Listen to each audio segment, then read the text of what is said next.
Jack Schaefer, Agatha All Along, 10 toes down. You did that. Now, after 9 episodes, I can now say that Agatha All Along is the best MCU show of all time. Bravo. Bravo.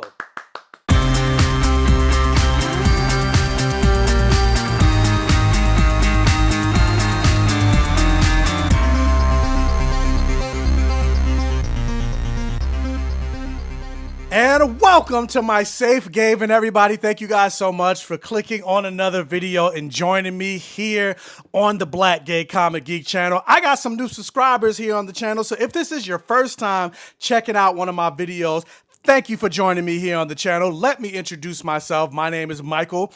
I call myself the Black Gay Comic Geek. And I always say the things that I love to talk about has blood, sex, gore, and magic, or any variation of the force. I like to talk about superheroes, fantasy, action movies, horror movies. And of course, I like to talk about black representation and queer representation. So if that is something that you're interested in, I just did a video last week saying I just crossed 9,000 subscribers. I'm almost at 9,100 subscribers. So let's continue to keep this momentum going by hitting that like button. It'll really help with the YouTube algorithm, getting this video out there, getting my channel out there so more eyes can see my channel and continue to subscribe so I can continue to grow the train of the Black Gay Comic Geek channel and then hit 10,000 subscribers. It's over 10,000. Let's continue to grow. So with that said, guys, your love doesn't cost a thing. So again, if you're already subscribed, hit that like button. It'll really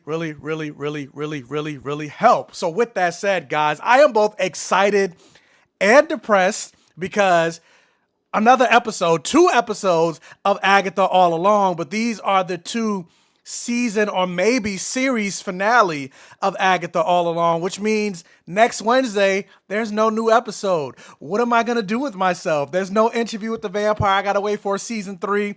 Hopefully next summer, there's no release date, and then no Agatha All Along. And ironically enough, I said that this is the best MCU show, and it also happens to be the most queerest thing. Is queerest the word? The most queer thing that the MCU has ever done. So you know what that means, Marvel? Give us some more gay shit. But with that said, we are here to talk about the 2-part finale of Agatha All Along Season 1. Follow me, my friend, to Glory at the End, which is episode 8, and then episode 9, Mother, Maiden, Crone. So yeah, let's get into it, guys. This is going to be a full spoiler review. So spoilers. The thing that I love so much about this show is it felt like a show. Unlike a lot of other Marvel Disney Plus shows, it just feels like a movie chopped up into individual episodes. And also, this is the first Disney Plus show that I wasn't disappointed by the end. The ending actually had me hype. Like I think about Loki, Secret Invasion, etc. Like all the other shows, Moon Knight, where like by episode, where it starts off strong, episode 1 and 2, or maybe just episode 1 with the case of Secret Invasion. Episode 1 was the only good episode of Secret Invasion.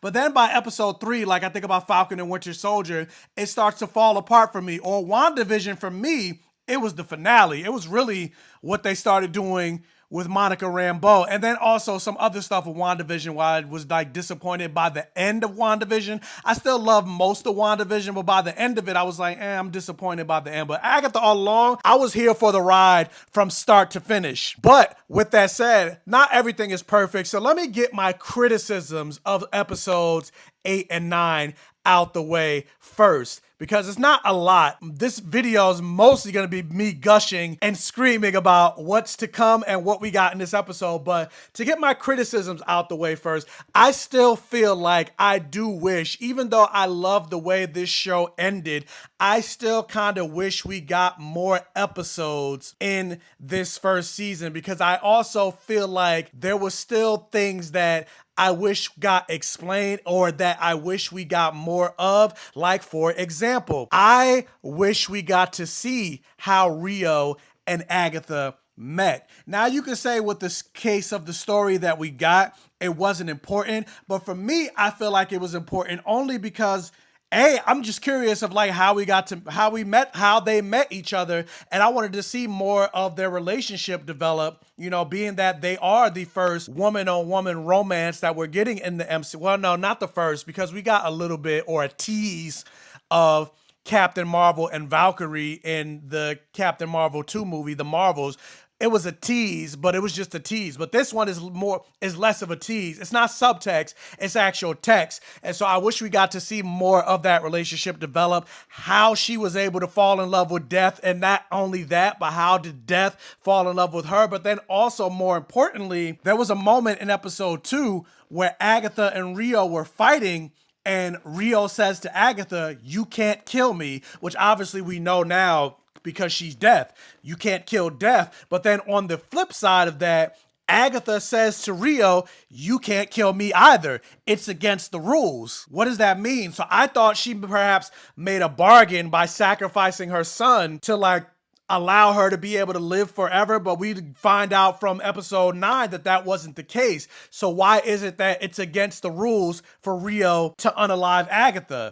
I feel like if we had more episodes and more time to develop this storyline, we would have gotten an answer for that. Also, on top of that, we also thought that but we also thought that Agatha sacrificed her son to obtain the power of the Darkhold. Again, we find out that wasn't the case. So I'm curious of how did she gain possession of the Darkhold, being that she didn't make any type of bargain with Rio. That's something that I feel like we would have also gotten had we had more episodes. Even more of the Salem 7, because I kind of feel like the Salem 7 was kind of pointless in the show, to be honest, and they were kind of wasted. So I feel like, especially being that we got a flashback of Agatha's life, of seeing more of them like maybe chasing after her. And then also, if you look at episode 7, Lilia only got rid of, if you go back and watch, only 5 of the 7 landed on the sword. There's still 2 missing. Like, where are the other 2?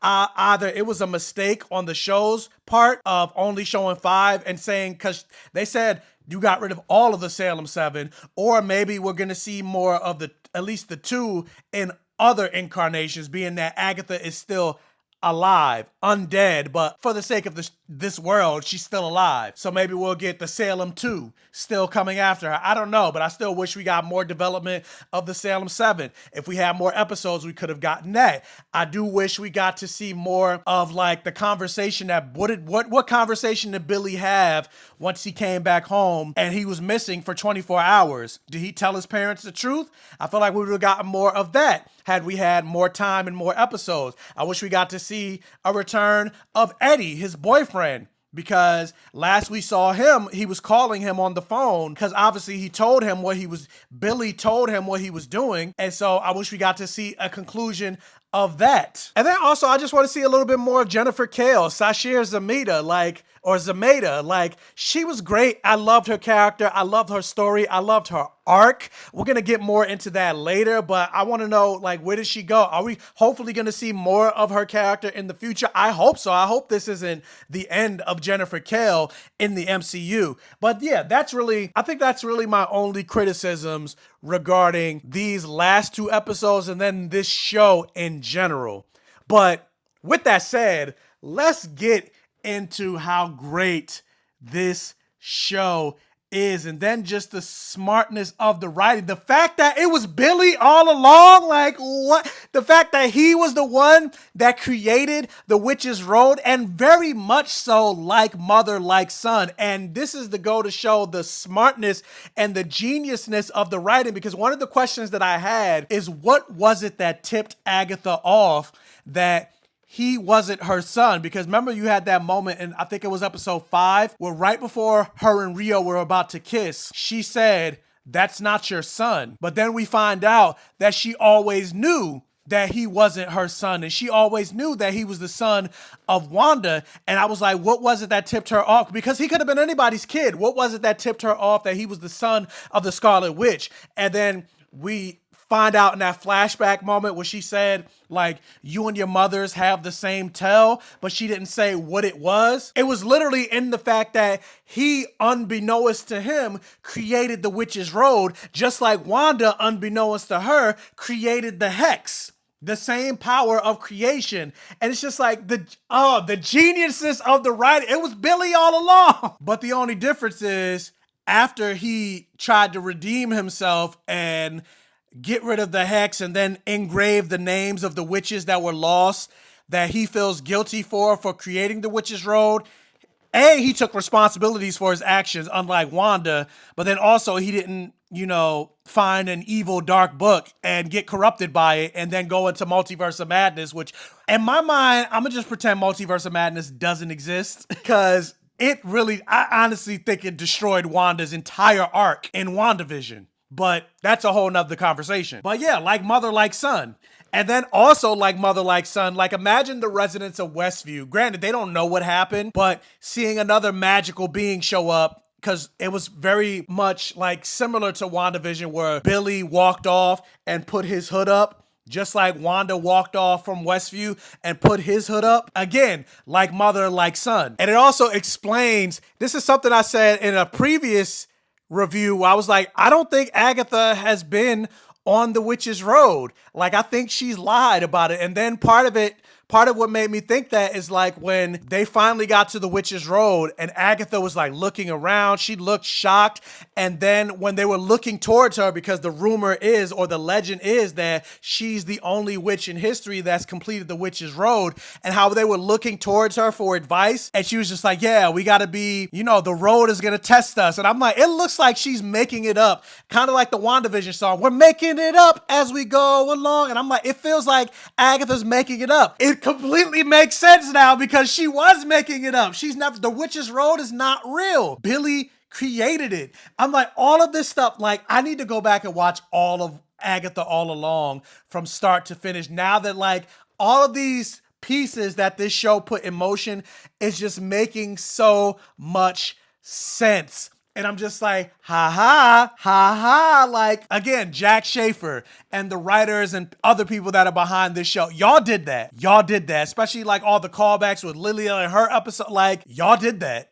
And then like finding out, like, she knew from the moment that the Witch's Road was created that Billy was the son of the Scarlet Witch. The moment that door showed up is when she figured out who he was. And I know I'm jumping forward because this is episode 9, but like the fact that Agatha was conning witches throughout history with this song that her son made up, but that song spread like wildfire through all the other towns and all the other witches. It was this urban legend that the Witch's Road existed and that she just used that to steal power from other witches. I'm just like, Agatha, you are no good. But at the same time, like, I feel you though. Like,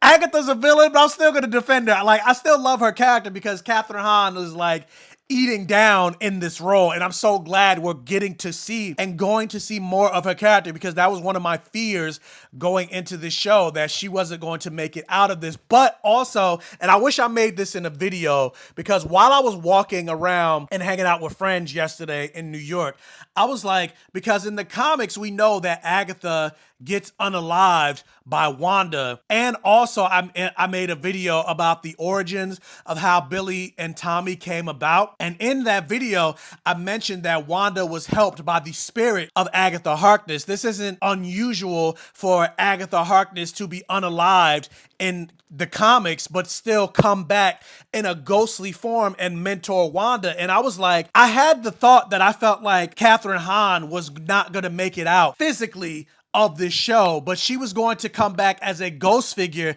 to mentor Billy. I was like, I feel like that's how the show is going to end, but obviously I didn't make a video about it, so there's no proof. As soon as it ended the way it ended, I was just like, fuck, I should have made the video that I did last night, but I was out. I didn't have access to my mic, and I was in New York, so there was a whole lot of ambient noise in the background. So I was just like, damn, I wish I made that video, because this show ended exactly kind of how I predicted, with a ghost Agatha mentoring Billy. But Again, I'm so glad we're gonna get to see more Catherine Hahn. Are we gonna get to see a spinoff? Because I know Vision Quest is coming, but are we gonna get a show called Billy Maximoff All Along, or searching for Tommy? Like, because obviously that's the next step we're gonna get. We're gonna see Billy looking for his brother, and I'm glad they answered that question of when Billy asked, am I killing this little boy just so my brother can live? And Agatha said, no, that boy is just gonna happen to die, and you're just using this. Basically, no, boys die, but you're using this as a way to bring your brother back. But also at the same time, I was like, even though he's technically not killing this boy, he technically is, because he has the power to save, like, he's seeing what's happening and he has the power to save him, but he's conveniently not saving him so his brother can live. And then also conveniently, I'm pretty sure that boy that is drowning, his name is going to happen to be Tommy, so that when he's born into the life of Tom, Tommy is born in this boy, Thomas, his name is going to be Thomas Shepard. But that scene of them in Agatha's basement in the final trial, it went completely different to how I thought it was going to go. I thought, because we saw or at least I did, and it's been released, so it's not like it was a spoiler, but it was like set photos of like Agatha and Billy in that scene, and Agatha having her hands over his head. I thought that this scene and this trial was going, because if you remember from last week's episode, Billy asked Lilia, am I Billy or am I William? So I thought his trial was going to be the merging of the two personalities. He is going to be both William and Billy, because remember, he mentioned he doesn't remember anything before the accident. So I thought his trial was going to be him getting all of the memories of like the bar mitzvah and all of his life as William Kaplan, and then all of his life as Billy, and he was going to be both. Not that he was going to use his power to bring Tommy back to life. I thought Tommy was like, it went completely different, but at the same time, I still loved the way that scene went. Like, it was emotional, it was powerful, it was impactful, like it was great. Again, like, other than the stuff that I mentioned in the beginning, I have no complaints over this show and these episodes. But speaking of something else that was powerful and emotional, seeing the moment and finding out that it was Agatha that bound Jennifer Kale. And granted, Agatha did it on accident, but just the way she was so flippant about it, she was just like, wait, I didn't know you were there. Like, whatever, like, get over it. Like, she was just like, and honestly, like, I don't know if this is what the show was intending, but it felt very much, as a black person, it felt very much like how white feminism damages feminism overall, because it doesn't include people of color. Like, white feminism, that, like, for example, they'll fight for equal wages for women, but they also won't take into account that black and brown and indigenous people get paid even less than white women, so they don't take that into account. Or you think about the people, why can't I think of their names, but the white women that fought for the right to vote. They didn't fight for the right to vote for black women. They only fought for the right to vote for white women. So it felt very white feminism in this idea. Or even just think about how Agatha was taking the power from other women, regardless of whether they were white, black, because we saw a whole bunch of different types of witches that Agatha was unaliving. It was very much Agatha taking power for herself. And so that moment of Jennifer Kale getting her power back, you hold no power over me, it was very powerful, from a black witch taking her power back from a white witch. And just the history of black people in general, or like black spirituality being toned down and tamed down and suppressed because of white supremacy. Like, that's a lot of what that scene reminded me of. And then just Sasheer Zamata's acting, like, it was just incredible to watch. And that scene, and I'm glad that Jennifer made it out at the end, especially considering that Alice didn't, another person of color that was a victim of the road. So I'm glad to see at least one other person of color was able to survive, and not only survive, but thrive and become more powerful on the other side. So again, I hope we get to see more of Jennifer Kale in this show. And like I said earlier, I'm glad that Billy did somewhat take accountability in putting their names on the stone, and basically like the whole say her name hashtag that was going around, during like the 2020, during the Black Lives Matter era and everything like that. Like, he did basically take accountability for what he did, because even though he created the Witch's Road unbeknownst to him, and the deaths of them were indirectly his fault, he still didn't go, well, I didn't mean to do it, so oh well. Kind of like what Agatha was just like, yeah, you didn't mean to do it, so like, whatever. But like, I'm glad Billy took accountability for what he did. And I'm also glad that even though the Witch's Road was heavily inspired by like the Wizard of Oz, because what happened at the end of the Wizard of Oz? Dorothy woke up and she saw all the people and she was like, I had this most amazing dream, and you were there, you were there, you were there. I'm glad it wasn't a dream, and that there were consequences for what Billy did, and the power. And it just goes to show the level of power that he has. And like I said in one of my other videos, which if you haven't seen that, click that here, but I mentioned that Billy has the potential to be, maybe not so much now in the comics because they're changing and they've upgraded Wanda significantly, but he has the power to be just as powerful, if not slightly even more powerful than his mother, because he is destined to be the demiurge. And like I said, if you haven't seen my video breaking down Billy's power and what the demiurge is, go check out that video. And they haven't really developed Tommy as much, but Tommy also has the potential to be super powerful as well, because there was one comic, but like I said, they don't really use Tommy that much because, it's almost the same with like Quicksilver. For the most part, they don't use Quicksilver as much as Wanda, because Wanda's the more OP character, but they have been increasing Quicksilver's power a lot lately in the Scarlet Witch and Quicksilver power. But there was one comic where they alluded, because Tommy's power is super speed, but there was one comic where a person said he just thinks his power is super speed, but he is time itself. So it's alluding to the fact that Tommy actually has the power over time, not just super speed, but he just uses his powers as in a sense of super speed, but he can manipulate all of time. But that was just one comic of one issue, but no other writer has developed that further. But hopefully they develop Tommy further and his power in both the comics and in the MCU. And also they don't straight wash him, because again, most people don't know Tommy is also queer. He's bisexual. He was dating Prodigy of the Young Avengers, and he also had a fling with Kate Bishop, so he's been with both. But anyway, going back to something that I also wish that we got more development of, and had we had more episodes, I feel like we would have gotten an answer for this. We know why Agatha hates Rio, because she took her son, and she blames Rio for the death of her son. But we don't really know why Rio kind of hates Agatha, because if you remember with episode 2, when Rio showed up after Agatha was taken out of Wanda's hex, she attacked Wanda. She tried to take her out and unalive her.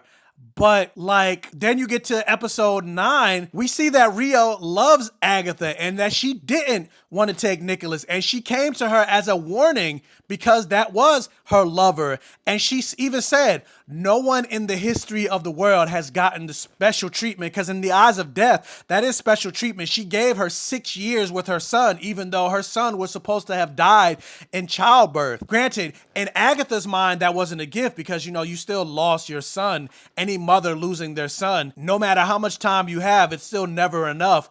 And I feel like that's with anybody. Like, even if you have a parent that lives into their 90s, even when their parent dies, it's like, damn, I still wish I had more time. It's never enough time, but especially if you lose a young child. In Agatha's mind, it's not a gift.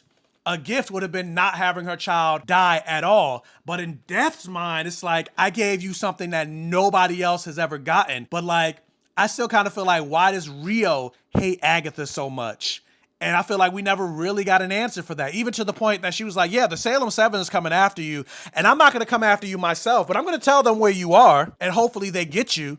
But like, yeah, why does Rio feel that way? Because even when Agatha kissed Rio and got Death's kiss and ended up dying at that moment, Rio mourned her. I feel like she didn't want to see her die, because that is the love of her life, and then probably the only person that she's ever loved. But with that said, that kiss was passionate as hell. I was like, yes, yes. Catherine Hahn and Aubrey Plaza, they went in for that kiss. And I was just like, yes, I am glad that in this one show alone, we've gotten a male-on-male kiss and a woman-on-woman kiss. very like again, very queer, and I loved every single moment of it. Because also in most mediums, it's rare for us to get both. Usually they'll give us a gay couple or a lesbian couple. You don't get both in both shows. That's also one of the things I loved about Glee, because you got both. You got a gay couple with Blaine and Kurt, but then you also got Santana and Brittany. And then you also had a trans character with why can't I think of his name? But the other guy that I can't think of his name, but that's currently on Broadway. Alex Newell, there we go, him or her. But she's not currently on Broadway, but she's been on Broadway before. But yeah, that we also had that storyline as well. So it's like we had basically the the whole LGBT on Glee, which is something that you don't really get in a lot of shows. So in this, you got the L and the G. And the B, I guess, technically, because I think Agatha is bi. And sorry, quick correction, Alex is non-binary, so they, not she. But there's so much to talk about for this. I think I might go live to not just talk about these last 2 episodes, but to talk about the entire season in general. But when my boy showed up in I didn't expect we were going to get full costume in this episode. But when Joe Locke showed up in the full Wiccan outfit, the smile that appeared on my face, the erection that I got, because that costume looked so good and it looked damn near comic accurate. But I was just like, we're getting he's fully Wiccan at this point. I was just, oh my God. And I was like, Joe Locke looked so good in that outfit. The costume, I was like, kudos to that costume director. Again, this show is eating 10 toes down. I was just like, this is great. We're getting costume. Oh my God. Yes. I was so giddy because, again, way back when they first announced, many years ago, I think maybe in 2016, maybe even before that, when they said Skrulls are coming to the MCU, I was just like, and then also that we're getting Vision and Wanda, I was like, we better get Wiccan and Hulkling. We better get Wiccan and Hulkling. We better get Wiccan and Hulkling. And we got Wiccan and Speed. Now we still got to get Hulkling. We don't know where that may or may not be coming, or if we're going to get Hulkling, or if they might merge the Hulkling storyline with the Hulk son Scar, which I hope they're not going to do. I hope they don't get rid of that Kree Skrull storyline and just change Hulkling's origins in general. I don't know what they're going to do with Hulkling, but we at least got Wiccan, and we got him in the costume, and it looks incredible. Now, with that said, I hope Hasbro and Marvel Legends gives us a Wiccan figure that's better than, I don't think, this isn't Marvel Legends. I forgot who made this one. But even though it's the only Wiccan Hulk, because I also have a Hulkling as well. The Hulkling one looks terrible. The Wiccan one doesn't look that bad, but I'm ready for a new one. And then also, now that we're getting more prominence of Wiccan, let's get his character and his skin in Fortnite and give him a solo book with his, I just want more of Wiccan in pop culture and comics and everything. But yeah, the score for these 2 episodes, especially the moment where Agatha and Billy were getting Tommy into a body, and the music that again, Jack Schaefer, we worship at the altar of Jack Schaefer. Agatha All Along, incredible. I'm slightly disappointed we didn't get a post-credit scene. I can't wait to see more of Billy and Agatha, and hopefully it doesn't take long before we get more of these characters and also get a conclusion of finding out where Billy is and learning about his life now that he's in this new body. They also kind of reference the fact that he has no family, he has no one to love him, and that's kind of similar to his origin in the comics. His parents, the Shepherds, he doesn't really have a relationship with him, which is why he's more willing to want to call Wanda mom than Billy is. He only references Wanda as mom. I'm talking about Billy. He only references Wanda as his mother when he's talking about her to other people. But in his mind, his parents are the Kaplans because that's who raised him and that's who he knows. And he still loves and appreciates Scarlet Witch, but he mostly sees the Kaplans as his parents. Anyway, that's a whole nother tangent that I'm going on. This episode was incredible. This finale was incredible. Best show of Disney Plus. I loved it. I can't wait to gush more about it. There's also more stuff that I didn't even talk about, but this video has already gotten long enough. So with that said, I'm going to end it here. But what did you guys think about the season finale of Agatha All Along. What do you think about this show in general? Because I've seen some people still say Loki is their favorite, or they like this show. They still like WandaVision more than this show, but it's still in their like top 3. For me, it's my number 1. It's number 1. I would say Agatha All Along, WandaVision, and Hawkeye are my top 3. But that's my top 3. What are your top 3? Let me know all of your thoughts in the comment section below. I think if I go live, it's going to be tomorrow, so Friday. Not sure what time, but hit that bell notification button so you're alerted every single time I post a new video. Tell your friends, families, and neighbors about my channel to help me continue to grow. Again, hopefully you made it to the end of this video. Watch, like, share, comment, interact for the all gay rhythm. If you did make it to the end of this video, you didn't hit that like button, do me a favor. Please hit that like button. It'll really help with the YouTube algorithm. And if this is one of your first time checking out one of my videos, hopefully check out the other videos on my channel. If you like what you see, hit that subscribe button. And then also follow me on my other social medias, Instagram, TikTok, Twitter, Threads, all of that stuff so I can grow on there as well. And as always, I will catch you guys next time.